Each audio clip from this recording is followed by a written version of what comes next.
எல்லாருக்கும் வணக்கம். கீழே உட்காந்துறப்போ ஒரு பயம் இருக்குது.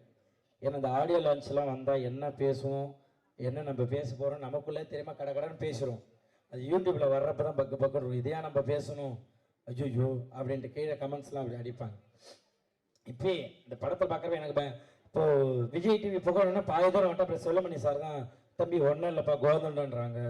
அடுத்து விஜய் டிவி புகழ் வினோதன்றதுக்கு நான் பாதி தூரம் நிறைய இடத்துல அவார்டு வாங்க போகிறப்பையும் அதே சார் நடந்திருக்கு. விஜய் டிவி புகழ்னா பாதி தூரம் போயிட்டு ஸ்டேஜ்லாம் தொட்டு கும்பிடும், என்னை தாண்டி ஒருத்தர் மேலே போயிட்டு இருப்பாங்க. விஜய் டிவி புகழ் தீனா அப்படின்வாங்க. ஓகே, அந்த மாதிரிலாம் நடந்திருக்கு. ஸோ எனக்கு அதை தாண்டி தேசிங்க ராஜா 2ல் எனக்கு கண்டிப்பாக எனக்கு ஒரு நல்ல ஒரு வாழ்க்கையை கொடுத்துருக்காரு ஏழு சார். ஏன்னா நிறைய படங்கள் நான் பண்ணியிருக்கேன். ஒரு சின்ன சின்ன கேரக்டராக வந்துட்டு போவேன். என்ன புகழ் இது, குக்கூத்து கோமாளியில் ஒரு புகழை பார்த்துருக்கோம். அப்படி உழுந்து ஒரு விஷயம் பண்ணுறீங்க. ஆனால் சினிமாவில் ஒரு அந்த அளவு ஒரு இது இல்லைன்னு சொல்லியிருக்காங்க நிறையா. அதே போல் லேடி கெட்ட பிரவனே எனக்கு ரொம்ப ஆசை. ஏன்னா லேடி கெட்ட மூலியமாக தான் எனக்கு ஒரு நல்ல மேடை கிடச்சிது. ஸோ என்கிட்ட இல்லை புகழ் லேடி கெட்ட பண்ணோம் அப்படின்னா ரொம்ப சந்தோஷம் சார், கண்டிப்பாக பண்ணுறேன் சார் அப்படின்றேன்.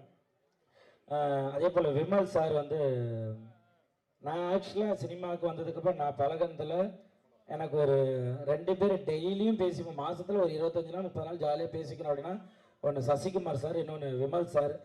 சும்மாவே ஃபோன் பண்ணி ஜாலியாக பேசிப்பேன். என்ன தம்பி என்ன பண்ணுறீங்க, எங்கே இருக்கீங்க, சாப்பிட்டீங்களா அப்படின்ட்டு விரும்பி பேசுவார் சசிகுமார் சார். 2 பேருமே அவ்வளோ அந்த ஒரு போட்டி பொறாமை எதுவுமே கிடையாது. யார் வந்தாலும் சரி அவங்க கூட ஜாலியாக பழகக்கூடிய வருது அந்த அளவு வருது.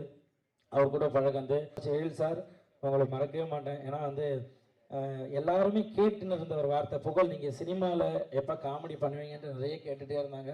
அது எல்லாருக்கும் பதிலாக இந்த தேசிங்க ராஜா 2 இருக்கும்னு நான் கண்டிப்பாக நம்புகிறேன். அப்படி தான் எல்லாம் ஒர்க் பண்ணியிருக்கோம் எல்லாருமே. இதில் ஒர்க் பண்ண எங்களுக்கு சொல்லிக் கொடுத்த அசோசியேட் டைரக்டர், அசிஸ்டன்ட் டைரக்டர்.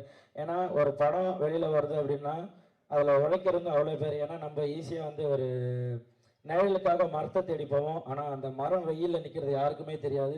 அந்த மரம் அதில் பின்னாடி ஒர்க் பண்ண அத்தனை பேருமே இந்த படம் ஜெயிக்கணும்ன்ட்டு எல்லாருமே ஒர்க் பண்ணுறது. இந்த படம் ஜெயிக்கணும், யாருமே ஆஹா அப்பா இந்த படம் இவ்வளோப்பா இந்த படம் ஓடக்கூடாதுன்னு யாருமே நினைக்கப்படுறது கிடையாது.